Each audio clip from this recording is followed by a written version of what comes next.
My son left a signed medical report on the kitchen table claiming I'm incapable and has filed papers to sell my house. I have 48 hours to stop the sale before it goes through. I called an independent doctor's office today and booked the earliest appointment available. The kitchen felt colder than usual. I adjusted my glasses and picked up the official-looking envelope Martin had dropped beside his coffee cup. The letterhead said, Dr. Emily Hale, M.D., dated 05/12/2024, with a summary of my incapacity. He called it a medical assessment, but I read every word as a verdict, perhaps the final one. "Mother," Martin said, stepping into the room behind me. His voice was calm, too calm. He wore a tailored jacket, sleeves rolled up. The papers in his hand trembled slightly. "We don't have time for arguments. The probate hearing is in 3 days. "I'm not going anywhere, Martin," I said, focusing on my voice, even and firm despite the tremor in my fingers. "You can't just decide that for me. Dr. Hale came here once. Twice, if you count the phone call." "That's enough," Martin replied. "She's a specialist. She tested your memory, your judgment. The report is on file. I've already filed the conservatorship paperwork." He held the thick packet out to me, and I saw the sharp official stamp on the corner. I felt the weight of the papers, heavier than the memory loss he accused me of. I set them down with deliberate care. "And the trust?" I asked. "Did you file those changes you mentioned last year?" "No, Mother," Martin said, but his eyes flicked away. "You're not in a state to control that anymore." His voice caught, then steadied. "I'm doing this for you." "Did Dr. Hale sign that report with your knowledge?" I asked. "Did you pressure her?" "No," he said, voice dropping. "But we agreed it was necessary." He took a breath, then said, "Also, I called Evergreen Care Facility this morning. They reserved a room. They're ready when we are." The room tilted slightly. I clutched the edge of the counter, steadying my shaky knees. Trust faltered. I had never questioned Martin's honor before, but that phone call shattered something essential. A sudden beep came from my phone on the counter. I glanced at the screen. A text from the lawyer I retained last week. Deadline: 72 hours to challenge conservatorship or risk full loss of autonomy. The clock was no longer on the wall. It moved inside me. Martin moved toward the fridge, hands clenched. "This isn't personal, Mom. It's the legal path. You need help." I straightened, silver hair pulled back tightly. "I'll get a second opinion. Dr. Lee's office confirmed they can see me tomorrow morning." I reached into a small drawer and extracted a folder labeled Legal Counsel Ellis Estate. Martin's brows furrowed. "You're only delaying." I shook my head. "No, I'm gathering facts. I will prove my competence. This house is mine, not a commodity to be sold at your convenience." The kitchen light flickered, a brief power surge that left a dead silence.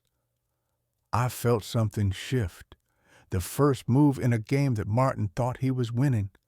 But I would not fold. The fight started here. 72 hours until the hearing. My body was tired, but my mind was sharp. I would show them the truth. The clock ticked as I sat on the stiff leather chair in Maxwell and Crowley law office, the lobby's fluorescent glare settling on my silver hair. A cold draft from the cracked window brushed the back of my neck. The receptionist glanced at me twice. Her fingers paused over the keyboard, then shifted back to the waiting list. "Next available appointment is Thursday, 10:30 a.m., she said, voice clipped. "That's 48 hours from now." I had 70 hours left before the probate hearing. 70? The grip of invisibility tightened around me. 48 hours to see a lawyer was nearly a death sentence when seconds mattered. The receptionist's voice was neutral, but her glance suggested pity. I tucked my reading glasses into their case and called Martin Ellis in my mind, his name heavy with calculation and urgency. He'd already speeded up his filings and threatened legal action if I interfered. My gaze settled on the laminated brochure on the counter. Trusts and Estate Protection. A faded gold seal glinted under the harsh light. I scribbled notes into my organizer: establish a trust, retain control, stall the sale. Ms. Reynolds? A sharply dressed woman appeared, her voice firm. I'm Helen Crowley. I understand your time is tight. I stood, feeling the familiar ache in my knees. Thank you. I need options that don't wait 2 days. Her lips tightened.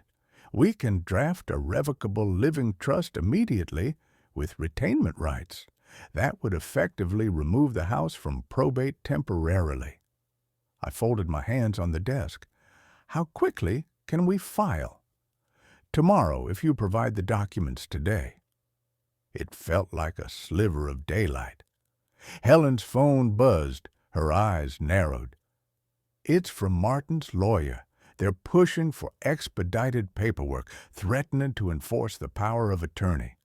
Phone calls, letters, the whole pressure campaign. I nodded, the sting of exposure settling in. Martin's tactics had forced my hand. I was visible now. There was a sudden tap-tap, not from the receptionist, but the door. An assistant hurried in, handing Helen a marked-up copy of Dr. Hale's report. Wait, Helen said, scanning the pages. There's an inconsistency here. The report states mild cognitive decline, but the original incapacitation claim hinges on more severe symptoms. This could undermine his case. The room grew tense. I exhaled slowly. So, this gives me leverage? Yes. We use this to request an independent medical evaluation. If the new doctor confirms your competence, it could delay or block the probate hearing. A red digital clock on the wall read 1:08 p.m. I pulled my sweater tightly around my shoulders, which had begun trembling. The hours left seemed less like a countdown and more like a narrowed pathway. Helen's eyes locked with mine. You'll need to act fast. Secure that appointment, and we'll start the paperwork for the trust today. The family hearing is in 70 hours. Every minute counts. Outside, the muted hum of urban life seeped in through the window slit. The receptionist's phone rang again. Helen answered, face tightening. I'm sorry, Ms. Reynolds. Martin's lawyers just filed additional motions to expedite the hearing, and they've sent their process server to your residence. That was the pattern interrupt. While I'd been here negotiating time and legal protections, Martin had escalated the stakes. I stood straighter, feeling the familiar grinding ache in my lower back. This wasn't over, not by a long shot. The fight had entered a new phase. Helen busied herself with her laptop. We'll draw up your response today. Tomorrow, we'll file the trust. But you must get an independent doctor's report immediately. I nodded, voice steady despite the crack in my throat. I've already booked a medical appointment. Helen's eyes flickered with approval. Good. With 2 days to gain everything or lose it all, I left the office with a single thought. The clock wasn't just against me. It was the battlefield. The waiting room chair was stiff, the brown leather cracked at the seams. My silver hair was pulled back, the thin skin at my temples cool beneath my fingers. There were 65 hours left until the probate hearing. Every minute added weight to my ribs. The receptionist called out, Dr. Campos is running behind. Your appointment is in 20 minutes. Another delay. The independent physician's office was quiet, except for the muted ticking of a wall clock. A calendar displayed the date, May 12th, exactly 24 hours from my initial call. They'd squeezed me into a slot that afternoon. Too late, too slow. When Dr. Campos finally entered, her hands steady but eyes tired, she asked for my full medical history. I handed over pages, prescriptions, doctor's notes, hospital stays, each file numbered, typed, stamped. She flipped through the report from Dr. Hale carefully. The silence stretched.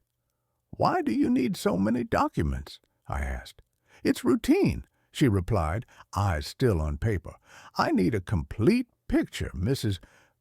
"Callahan," I said. She nodded, still scanning. I felt the seconds crawl as I thought of Martin Ellis. He'd already visited Dr. Hale yesterday, according to a source, no doubt confirming the report, pressuring the doctor. That man was relentless. I had to move fast, but the physician's slow review cut deeper into my remaining time. A sudden vibration from my phone startled me. A text from my neighbor, Mrs. Waters. "Have copies in safe. Call soon." I gave a subtle nod under my breath, grateful for the continuity. The receptionist knocked and opened the door briefly. Dr. Hale called. He sounded uneasy. Requests a delayed confirmation on his report. That name hit me like cold water. Dr. Hale, who had authored the report declaring me incompetent, now seemed nervous when Martin Ellis pushed hard. I realized, something was off. Without warning, Dr. Campos looked up, voice low. "Your son's influence might have reached deeper than you think. Are you ready for potential pushback?" Her eyes flicked toward the window, where a shadow shifted. I followed the glance. Nothing overt. "Yes," I said firmly. "No one strips me of my rights without a fight." The office phone rang. Campos answered. Yes, he's here. All right, thank you." She hung up, expression tight. "Martin called me," she said. He hinted at consequences if the report doesn't hold." I clenched my fists under the jacket, skin cool, but nerves taut. Another delay meant he'd have leverage. I'd lose time, and with it, control of my home. Time lost was resource lost. I stood, arranging the papers again. "I want copies filed with my neighbor. If anything happens, she'll release them." Dr. Campos paused, then nodded. As I turned to leave, the receptionist whispered, "Dr. Hale's office just got a visit. Not from you." Martin, always a step ahead. The threat was no longer just legal, it was personal. I slid my glasses on and squared my shoulders. This fight was far from over. The clock on Mrs. Waters' mantel read 14:23 as I sat in her faded armchair, the soft fabric worn beneath me. 2 hours ago, I slipped out of my quiet home to secure the documents Martin couldn't touch. Copies of Dr. Hale's report, my power of attorney draft, and legal retainers stamped and signed. Mrs. Waters' house provided the perfect trap against his reach. My hands trembled slightly, the cold pressing through my cozy sweater. I adjusted my reading glasses and leafed through the folders.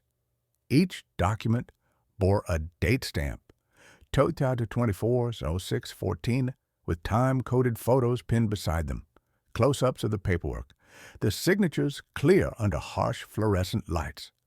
The photos connected every piece of paper with a precise moment. This was my armor. My phone vibrated harshly on the table. Martin's name filled the screen. I held it steady but didn't answer. Call after call, his voice growing sharper each time. "Helen says you shouldn't be meddling, Mom. Stop hiding the papers. You're only making things worse." Suspicion cut through his tone like a blade. He knew I wasn't at home. Mrs. Waters placed a pale hand beside mine. "It's safer here. He's been around, asking questions." Her voice was low, but steady. I forced a nod, though part of me doubted the safety she promised. Trust was a fragile thing now. Her doorstep had become a checkpoint, a fortress against my son's calculated moves. But the moment I saw her reaction when Martin's name lit up her phone, her shoulders tightened, her smile vanished, I realized this complicity weighed on her. Around 15:10, Mrs. Waters snapped her phone shut. He called again, threatened me with legal action if I didn't hand over the documents. She swallowed hard. Says he'll drag me into court. Her eyes darted toward the window, watching the empty street. Martin's countermove was clear. He was desperate to expose these copies, hoping to intimidate. But it only confirmed my strategy. Each legal step was now barricaded behind more than just ink on paper. "Thank you," I said quietly, "for everything." My voice was firm, but inside, the strain dug deeper. I hadn't expected to feel this wary toward her. The trap was set. Keep the originals close, the copies safe, and ensure every legal box was checked before the probate hearing in 50 hours. In this game, trust was the unseen cost, the resource I risked most. Mrs. Waters resumed her calm demeanor, yet I caught the flicker, regret, fear, before she forced a smile again. The visit was brief. I left the neighbor's house at 15:41, the document secured but the weight of betrayal heavier than before. As I walked home, my phone pinged with a text from Helen. "Confirmed. All papers protected. No breach yet. Probate prep is tight." I breathed, steady, despite the ache behind my eyes. The legal front was covered, but the war moving to my doorstep was far from over. The old clock in the living room hummed low at 1842.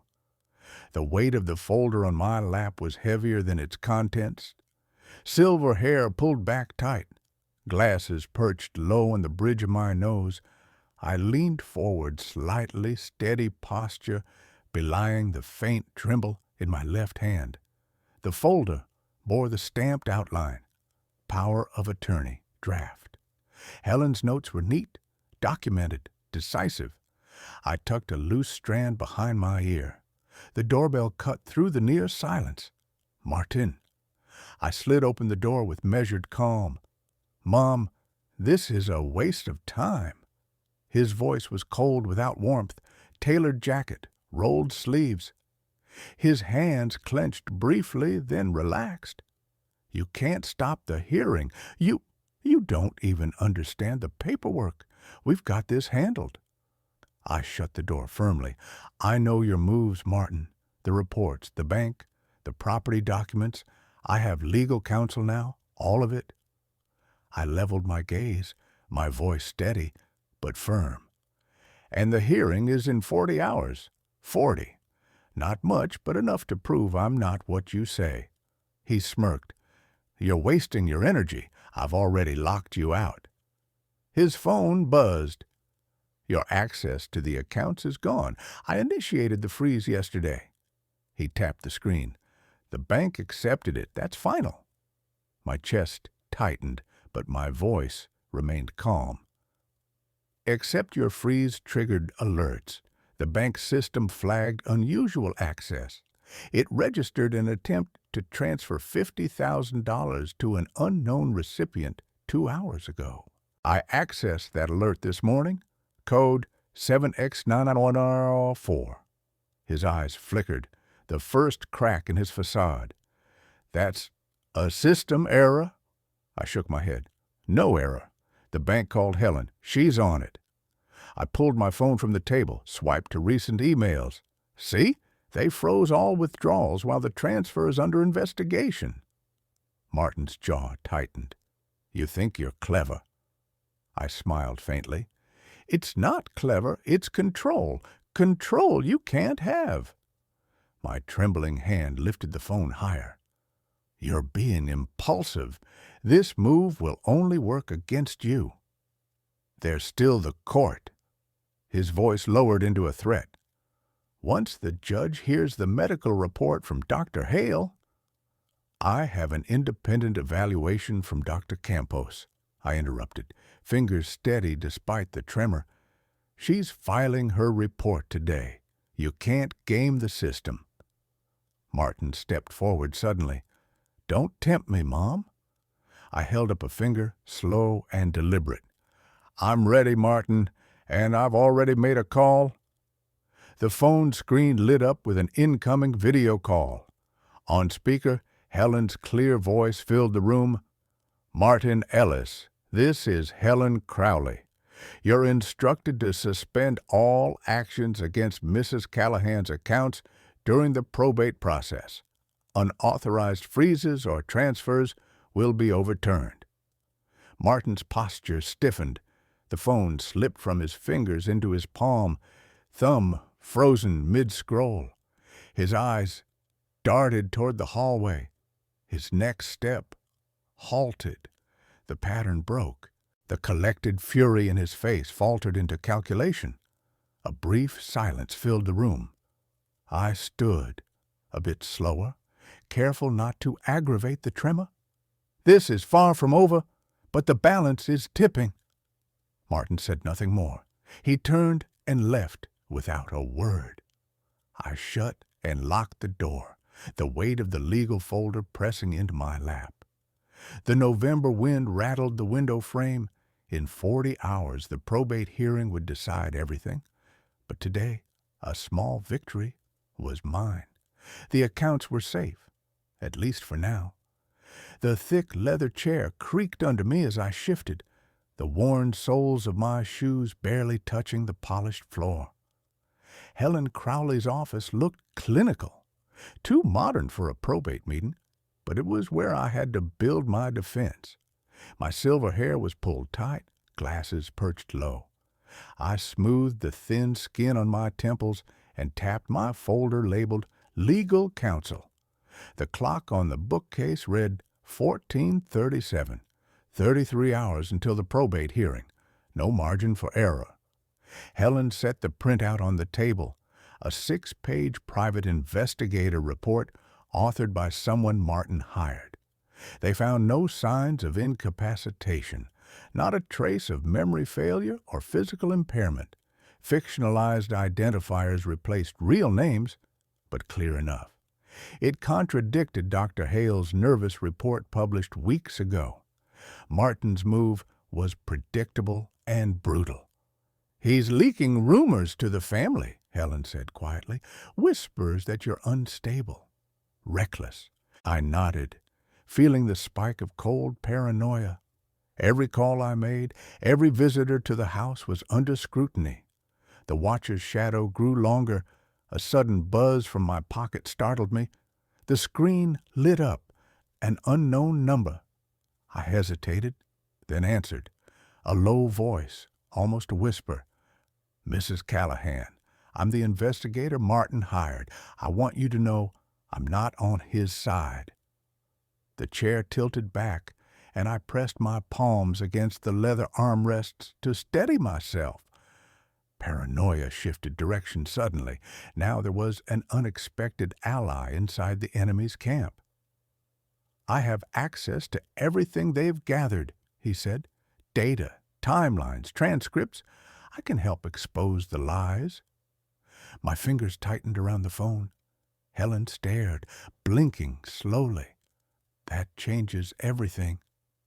I typed notes on my organizer. New witness, potential leaks from Martin's camp confirmed, increased risk of smear campaigns.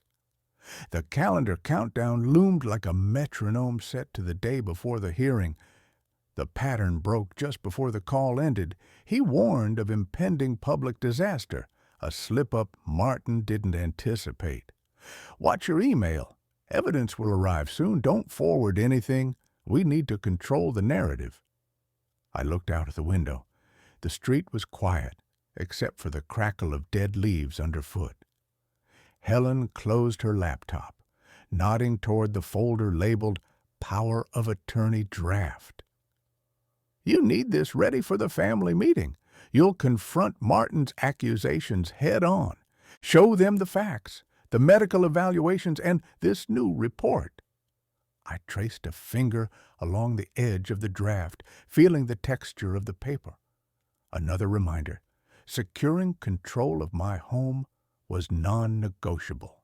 The cost was clear, my privacy breached, every move cataloged, but I could not afford to burn this contact. The investigator's risk put me on shaky ground, yet without him, the web of lies would tighten. The office door opened suddenly. A courier handed me an envelope marked "Confidential." Inside, emails from Martin's circle, gossip leaked to other siblings, and an unsigned letter alleging cognitive decline. The public disaster I'd feared was already underway. Helen glanced down, then back at me. "You're not just fighting your son, Margaret. You're battling a war for your identity." I adjusted my glasses. The family meeting was set. Time to dismantle Martin's claims before the probate court sealed my fate. The investigators' alliance had shifted the balance, but the real fight was just beginning. The whiteboard listed 20 names, family, close friends, even distant cousins, mostly informed by Martin's persistent emails. The family meeting room's oak table felt cold beneath my trembling fingers. I adjusted my reading glasses, silver frames catching the overhead fluorescent light, and opened the folder Helen had prepared. The time was 10:08 a.m., 56 hours, until probate hearing. Each minute drained another layer of resolve. Helen nodded. Dr. Campos's report, dated 05/15/2024, directly contradicts Dr. Hale's claims. No signs of incapacitation. She handed me the printout, the official letterhead crisp under my fingertips.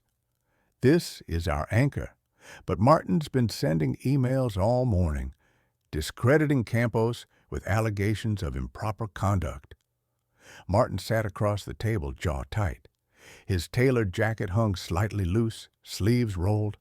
His phone glowed repeatedly. New emails hit family inboxes every 5 minutes. He leaned forward, voice clinical, but edged with anger. "Campos isn't impartial. He's never even met Mother before. I question his methods and certainly his credentials." I held back a sigh. "His report is detailed. Memory tests, motor functions, clear results disproving the accusations." My voice stayed steady. "Helen, are we prepared for cross-examination?" Helen tapped her laptop. "Yes, Dr. Campos has agreed to testify, notwithstanding Martin's tactics. The falsifications we uncovered in Hale's report bolster his position." A sharp knock interrupted us. Mrs. Waters entered quietly, pale fingers clutching a tablet. "Your neighbor called. There's a voicemail. From the investigator Martin hired." I motioned her over. The screen flickered with a chilling phrase. "Threats identified. Temper volatile. Risk of violence escalates." "Martin's temper is showing cracks," Helen said quietly. "Emotion can cloud judgment in court." I scanned the message again, aware this poison inside my own family could fracture more than just legal grounds. The room's atmosphere shifted. My son's anger started exposing fissures in the family. My niece whispered to her husband. My brother exchanged glances with my lawyer. The emails already sown division. This volatility deepened chasms. Martin's phone buzzed. He tapped the screen, fury blazing again. That investigator's spinning stories. It's all a setup. His voice rose before he caught himself. The momentary crack revealed fear beneath control. I closed my folder, testing my fingers, the slight tremor persistent but manageable. Tomorrow's hearing is 24 hours away, I said. We present Campos's testimony. That, and the power of attorney draft affirming my decisions. Your competence isn't in question anymore, Helen told me. This report clears most doubts. Even the more skeptical relatives are reconsidering. Martin's mouth tightened. He stood abruptly. You'll regret this. Dividing family won't help anyone, especially not you. His glare lingered. Dangerous. I countered with quiet authority. My mind is clear, my actions deliberate. You overstep legal bounds if you continue this. Helen closed her laptop. Prepare for tomorrow. We'll need every ounce of patience. Martin's assaults will escalate. I exhaled slowly, scanning the room as tension hung like a thin wire. This was more than paperwork. It was a battle for trust, respect, and my life's control. The clock on the wall ticked to 10:47. Another 25 hours until the hearing. I adjusted my glasses, feeling the weight of seconds pressing down, but resolved to stand firm. A subtle shuffling at the door hinted some family members had shifted opinion. Isolation of my son had begun. I gathered my folder. Let's move forward tomorrow.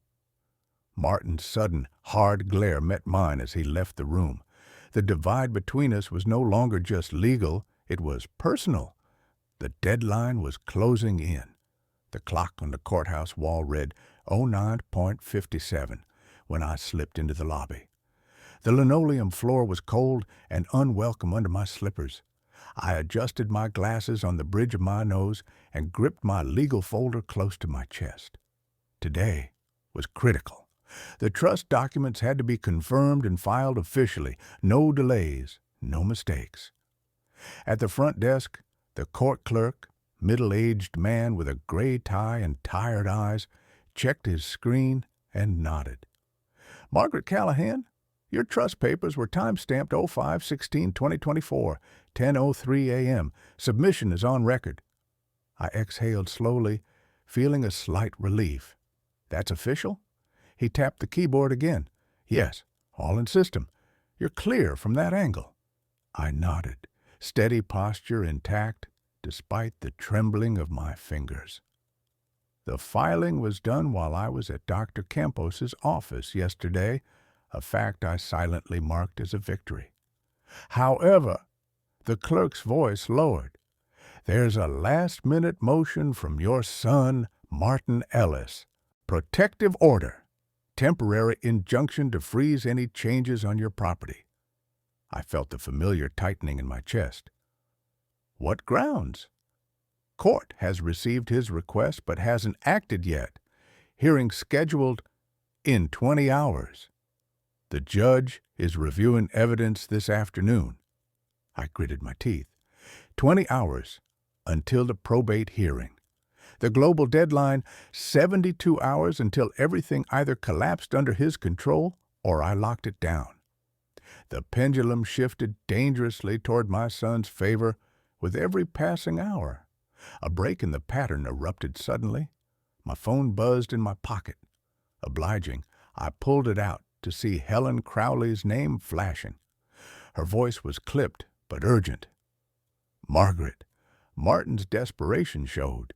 He submitted medical records from Dr. Hale's report today claiming mental decline. It's weak, barely substantiated. The judge is skeptical. Any chance to push back? I asked, voice calm but eyes narrowing. Yes, we filed counter-affidavits from Dr. Campos and your independent medical evaluator. Plus, the power of attorney draft we prepared is already part of the file. That strengthens your case considerably.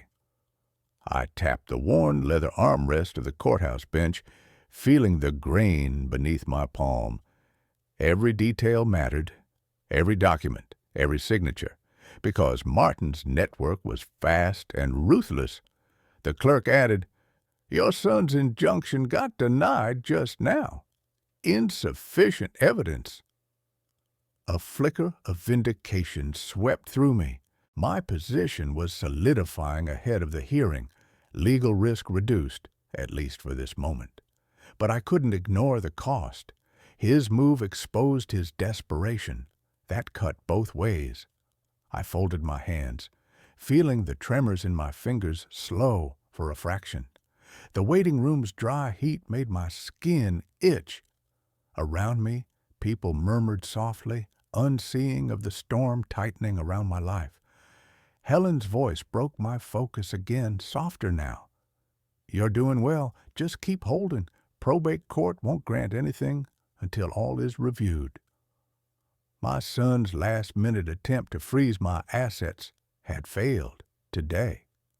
But the battle wasn't over. With the hearing less than a day away, every minute was a countdown. I glanced once more at the wall clock. 10:10 a.m. I pulled my silver hair back tighter, adjusted my glasses, and stood. The soft creak of my knees reminded me of limits I couldn't hide. Tomorrow, the courtroom would decide who controlled my future, and I wasn't going to let Martin take it. The office at Grandma's house smelled faintly of old paper and varnish. I set my briefcase on the oak desk, feeling the coolness settle through my trembling fingers. The clock on the faded wallpaper read 20:04, 15 hours until probate. My silver hair reflected the dim light from the desk lamp as I slid my reading glasses down my nose. I dialed Margaret Pryor's, the accountant. If Martin had his way today, the house, the last of my control, would be gone by morning. But Margaret was hesitant. Something wasn't right. "Mrs. Callahan," she said, voice low, "I'm concerned about Martin calling again. He's threatening me with lawsuits over his debts." "I understand the stakes. What exactly does he claim?" I asked, trying not to let the weight in my chest show. "Liabilities on the Ellis Trust, over $300,000 in credit lines, credit card debts, and some unsecured business loans." She hesitated. "All tied to your home's equity. He's desperate." I breathed steadily. "Thank you. Is all the documentation ready for the hearing?" "Mostly, but the phone calls, they're shaking my focus. I might need a bit more time gathering everything." I glanced at the clock again. Time was bleeding fast. My trembling fingers gripped the papers in my legal folder. I heard the phone vibrate sharply against the desk. "Martin." I ignored it. Margaret, unaware, answered. The muffled exchange hinted at threats. I caught Martin's clipped voice, sharp under polite words. Lawsuits, lost privileges, exposing financials. Then silence. A click. The line disconnected. Margaret's tone was thinner now. "He's pushing harder. I can't guarantee meeting the timeline if this persists." The tension buzzed like static in the room. Then a new email popped on my phone. From Margaret to Helen, my lawyer. "Martin Ellis's debts tied directly to house equity. He's unstable, desperate." The message was copied to me. I stared at the glowing screen, surprise prickling under my calm. Margaret had joined our side. My son's motion to sell was more than greed. His financial chaos was laid bare. Legal risk suddenly loomed on my horizon, and the threat of losing everything grew sharper. A soft knock at the door startled me. Mrs. Waters appeared with a folder. "Margaret, I found these among the old bills you requested. Thought they might help." I took the folder, feeling the worn ledgers beneath my fingers. "Thank you. Helen said these could prove crucial for the hearing." Mrs. Waters hesitated. "Be careful. Martin's watching closer than before." The room shifted. The stakes were rising. I sat back. My glasses slid down again. The cold weight of the fight pressed in. Time's thread was fraying, and Martin's moves left no doubt. He intended to force me out. There was no margin for error. I had to hold firm or risk being erased by my own son's desperation. The clock counted down. The fight had become raw, and I was the last line. The courtroom clock read 11:03 as I shifted in my chair, the old leather scuffing against my legs. The air was stale, the faint scratch of papers and shuffled footsteps filling the silence. Martin sat just 2 rows ahead, his tailored jacket sleeves rolled to his elbows, knuckles white as he gripped his legal folder. "Mrs. Callahan," the judge began, his steady voice cutting through the tension, "we proceed with the evaluation of your competence. I will hear from Dr. Hale and Dr. Campos directly." I adjusted my glasses, breathing shallow but steady. My fingers were trembling, not from nerves, but the day's strain, and a sudden jolt of weakness tightened my chest. I rested an elbow on the bench, catching the faint taste of iron. Martin sprang to his feet before the judge finished speaking. "Your Honor, I must insist this so-called medical evaluation is rigged. Dr. Hale's report clearly states my mother's cognition is failing." He slammed a thick packet onto the bench. "And the power of attorney draft speaks for itself. She should no longer control her estate." "Order," the judge said, raising a hand. "Dr. Hale and Dr. Campos will testify here now. I will not tolerate interruptions." A murmur ran through the gallery as Dr. Hale approached the stand. Her expression was tight, lips pursed. She cleared her throat, eyes darting toward Martin. "Your Honor, my report reflects assessments made under pressure, but I maintain my findings were objective at the time." Martin's face twitched. "Doctor, can you confirm that Mrs. Callahan has severe memory lapses? That she isn't capable of managing her affairs?" "I cannot," Dr. Hale said softly. "Not without updated evaluations. The recent independent examination by Dr. Campos contradicts my earlier notes." When Dr. Campos took the stand, the room went colder. He balanced his files with care, voice low but unwavering. "Mrs. Callahan meets the threshold of legal competence. Her cognitive abilities support her autonomy and control of personal matters." Martin's fists clenched. He stepped forward, jaw clenched. "This is a fabrication. We're wasting time." I barely noticed the dizziness as I caught Mrs. Waters' pale hand slip a folded note under my table. Her eyes met mine, steady but urgent. Suddenly, Martin's temper cracked publicly. "Enough of this nonsense!" His voice echoed sharply, drawing all eyes. The judge gave a long, silent stare. "Mr. Ellis, you will conduct yourself with decorum." The room fell silent again. Despite the outburst, both doctors took a firm stand behind their assessments. No hesitation, no doubt. The judge nodded slowly. "The testimonies from both medical professionals will weigh heavily. Mrs. Callahan, your rights and autonomy are under review, but I must protect against any potential overreach." The tension pinched away a breath inside me, throat dry, pulse uneven. I could feel the fatigue settling into my bones, but I held my posture. Then the judge posed an unexpected question to Martin's counsel. "Where is the independent analysis of Mrs. Callahan's recent activities in her home? Is there evidence beyond medical reports to support incapacitation?" Martin's face faltered. No answer came. The courtroom shifted. I glanced down. The note Mrs. Waters passed listed times and actions I could still confirm: phone calls, medication logs, legal paperwork dates. The proof of my vigilance was real and tangible. The judge's lean toward protecting my rights was clear, but the hearing had 12 hours left. Martin's next move would determine whether this fragile balance held. I swallowed the tightness in my throat. The real battle was just beginning. The hospital cafeteria ceiling lights flickered overhead as I leaned against the cold steel railing of the third-floor corridor, waiting for the probate hearing to begin in 6 hours. The courthouse hallway echoed with hurried footsteps and muffled conversations. I slid my reading glasses down the bridge of my nose and adjusted the legal folder under my arm. I wasn't here to participate yet, just to listen.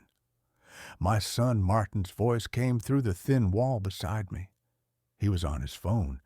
His tone was low but urgent, so unlike his usual calm. "I can't cover the debts, not without selling the house," he said. "You know what the bank's deadline is, Martin. If we don't act, it's foreclosure." The voice on the other end was clipped, professional. Therapy? For him? That's a joke. Martin swallowed hard. "I'm running out of options. I'll call you back." He hung up. I pressed my trembling fingers harder against the smooth marble ledge and wiped the back of my hand across my pale forehead. The fact that Martin was admitting to his financial desperation confirmed everything I feared. A security guard's gaze snapped sharply in my direction. I froze. He moved closer, his eyes narrowing behind thick-rimmed glasses. "Ma'am, can I help you?" "I'm waiting for the hearing." My voice was steady, firm, though the tremor in my hands betrayed me. "Just making sure. No unauthorized access." I nodded, stepping back carefully. The encounter burned a few precious minutes and another thin thread of my reputation.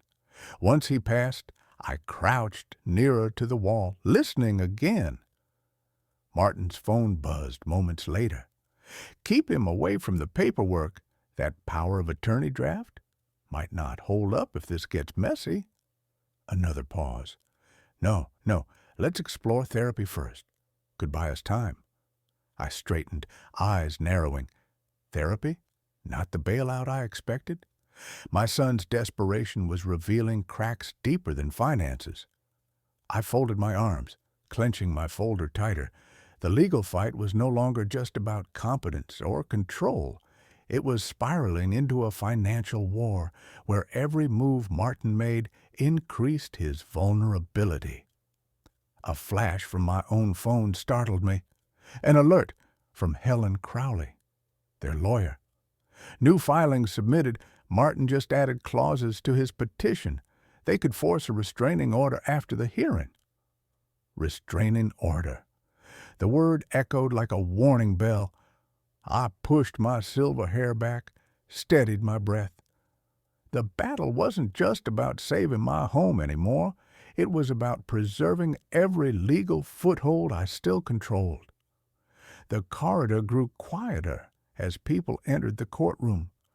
I slipped away toward the elevator, feeling the tremor in my fingers intensify. I needed to get Dr. Campos's updated report into Helen's hands before the hearing began. Outside, a janitor wheeled a cart laden with cleaning supplies. I brushed past, catching a glimpse of a crumpled bank statement beneath a discarded paper cup. Payment overdue, account frozen. Martin's desperation was now a document I could use, but it also meant time was slipping away faster than I'd predicted. The fight ahead would be legal, financial, and personal, and I had less than 6 hours to withstand every blow. The brown marble desk felt cool beneath my trembling fingers as Helen slid the laptop toward me, the screen open on the court filings. "Martin's moves escalate," she said, voice steady. "He's pushed more falsehoods through social media channels. The posts hit the neighborhood forums 2 hours ago. Reputation's taken a hit." I adjusted my glasses, my shaken hand steadying as I focused on the notification count. Over 70 comments, many accusing me of incompetence. Is there a way to stop the posts? I asked, feeling the weight of hours yet to come. Helen nodded, fingers flying across the keyboard. I got the emergency defamation injunction filed 10 minutes ago. Judge Winter's court has temporarily blocked Martin's accounts. He just deleted the digital footprints. But the damage lingers. She tapped the screen. Community trust erodes fast. I rubbed my eyes. The mirror's reflection lingered in the black screen. Silver hair pulled tight, pale skin stretched across sharp lines, a faint tremor in my fingers. Age had slowed me, but it hadn't broken my resolve. Helen reached for the file beneath the desk. Martin's reactive behavior exposed. His calls to Mrs. Waters and other neighbors crossed legal boundaries. The judge barred him from contacting any neighbors until after the probate hearing. Relief warmed briefly, then sharpened into alertness. But that means he's desperate.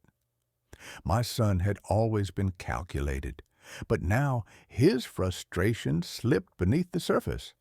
The loss of influence over the neighborhood posed a severe threat to his plans. I felt it in the silence, the absence of his usual calls. Helen glanced at her watch. 3 hours until the hearing ends. We finalize our arguments for your competence and your right to control. At that moment, my phone buzzed, a message from Mrs. Waters, short and urgent. Margaret, he's changed tactics. Another contact tried to pry the hidden medical files locked down, but watch your back. I swallowed hard, the cold edge of this trap settling deep beneath my ribs. My son's reach was far, and I could only hope the judge's restrictions held. Helen looked up as the office door opened. It was the private investigator, thin, tall, voice low, but the words sharp. Martin's losing his grip. He's moving recklessly, chasing rumors, stirring conflicts. His only lever now is fear. I pressed the legal folder close to my chest. The truth lay there. Dr. Campos's evaluation, the power of attorney draft properly signed, the retainer letter affirming legal counsel. This must be enough. Helen nodded, eyes fixed ahead. It will be, but this is the turning point. From here, Martin's control narrows fast. The neighborhood's eyes watch closely now. I set the folder on the desk, fingers steady despite the trembling pulses beneath my skin. My son's harassment was a storm breaking over me, but the legal fortress was rising between us. The receptionist called out the time, 16:48, 3 hours left, every second counted. The next moves would either solidify my hold or shatter everything. My glasses slipped down my nose as I leaned back. The trap was sprung. The battle would end soon. Failure was no longer an option. The courtroom clock read 15:45. I adjusted my reading glasses, fingertips numb from the tremor that sharpened with every passing minute. My silver hair was pulled back so tightly it pressed on my scalp. I rubbed the thin skin over my temples, trying to steady the pulse there. The judge entered, and a hush fell across the room, blending with the faint rustle of papers. I leaned forward, steady in posture, though my breath caught once, twice. Martin stood, sleeves rolled above his tailored jacket's cuff, hands clenched tight. His eyes locked on me with a mix of frustration and desperation. "Your Honor," he began, voice brittle, "my mother's condition has deteriorated. The medical reports indicate she's no longer capable of managing her affairs. This isn't just about finances. It's about her well-being." I lifted my legal folder and opened it to the medical assessment by Dr. Campos, the independent physician I'd insisted on despite Martin's protests. Her findings were clear. I was competent, marginal tremors aside. I pointed to the cover sheet, as I spoke. Dr. Campos's report, dated April 21st, confirms my capacity. The assessment included cognitive testing, balance evaluations, and medical history reviews. The conclusion: capable of managing personal and financial affairs. Helen Crowley, my lawyer, nodded and passed the judge the power of attorney draft I had submitted 3 weeks ago. The document bore notarized stamps and full legal review prepared precisely to block any unauthorized actions on my property. The judge took the papers, eyes scanning methodically. Martin's face twitched, his practiced calm breaking. He lifted another set of papers, Dr. Hale's report, on official letterhead, though the tension in his hands contradicted his words. This document reflects earlier concerns. I shook my head.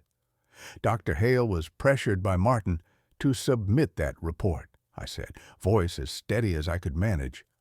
Once I engaged Dr. Campos, the truth came to light. The judge's voice cut in, soft yet firm. Ms. Callahan, you appear physically strained. Are you certain you wish to proceed today? My first tremor doubled. My hand pressed on the edge of the desk for leverage. Yes, Your Honor, I replied, voice barely above a whisper, but unwavering. The courtroom monitor flashed. 45 minutes remaining until the hearings close.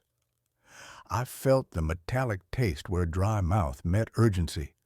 My trembling fingers betrayed me, but I pushed through, reading aloud paragraphs from the trust documentation, a linchpin in my case. It detailed explicitly that no sales or financial maneuvers could occur without my direct consent. Martin's expression fractured.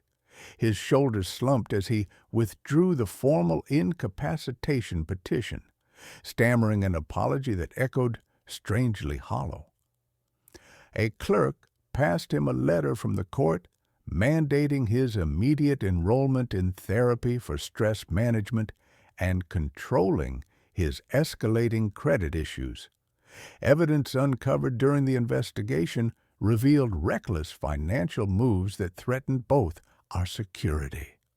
Additionally, the judge added, given the circumstances, the court issues a temporary no-contact order for Mr. Ellis towards Ms. Callahan.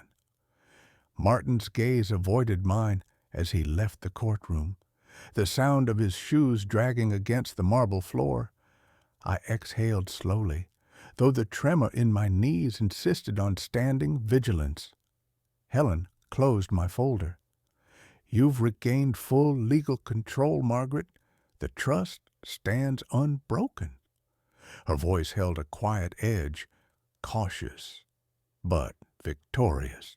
I folded my hands in my lap, feeling each crease in my skin as if reading a map. The tight grip of days, hours, months, the looming threat to my home, finally loosened. Outside the courtroom, the polished brass door reflected my weary face. The fragile weight of autonomy rested on brittle bones, but it was mine again. The creak of the porch step echoed beneath my slow, deliberate movements. The front porch light cast a weak circle on the cracked wood beneath my feet. I gripped the thin steel railing, feeling its cold sharpness under my trembling fingers. It was 7:03 p.m., 15 hours after the probate hearing, and I had reclaimed the silence here for myself. Martin's calls came in short bursts. Each time I let them ring out beyond the threshold, the phone's volume spinning toward zero on my bedside table. 5 calls today, each marked unknown or the local area code, but unrecognized voices. I snapped my glasses on and pulled a set of papers from the worn legal folder resting on the porch bench. The house trust documentation filled these pages, signed, notarized, and fully in effect as of yesterday afternoon. Replies from Helen confirmed it. Trust secures your residency, Margaret, No transfer or sale can occur without your express signed consent. She added that the power of attorney Martin tried to push through was invalid, sealed with a report from Dr. Hale affirming I could legally confirm competence despite Martin's manipulation. I closed my eyes and inhaled slowly my remaining challenge. Martin's reluctant admission. His once aggressive legal presence had softened. He'd enrolled in therapy, prescribed by his counselor for the mounting pressures caused by his collapsed credit lines. Another move my team uncovered just hours before. The bankruptcy filings, the extended debt calls, they all tied back to the estate he tried to liquidate. He was desperate, broken. The sound of gravel shifting caught my attention. A short, sharp tap on the front gate. I adjusted my glasses, heart steady but breath uneven. Mrs. Waters stood there, pale hand clutching a sealed envelope. Her eyes held a quiet urgency. I took the paperwork, fingers barely brushing hers. The package confirmed everything: original trust deeds, the notarized health evaluations, and a protective injunction. "You'll want to keep this close," she said softly. I nodded, folding it carefully into the folder.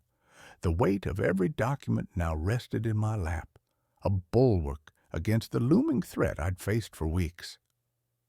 Outside, the wind rattled loose leaves across the driveway, a cold reminder that time was not mine, but the estate, at last, was. Martin's attempts to undermine me had cost him more than he realized. The uncovered credit collapse and therapy mandate were direct fallout from his unauthorized power grabs. He was exposed, isolated. I saw it in the sudden silence, the lack of further calls today. I pressed my fingers to the cool wood of the bench. The pain in my wrist from the fall a week ago dulled the night's calm, a quiet reminder of the price for each defiant step. Yet, alone here, I reclaimed my home, my rules. The papers now safe in hand marked a rare peace. Beyond the medical reports, the endless calls with Helen, and the pages of legal jargon, this porch was my sanctuary. Whatever came next, I was ready. I closed the folder slowly and leaned back into the stiff wooden seat. The night crept in silently. The estate belonged to me, and so did the twilight. Martin's name no longer held power in this house. I exhaled fully and sat still, letting the silence settle around me like a shield.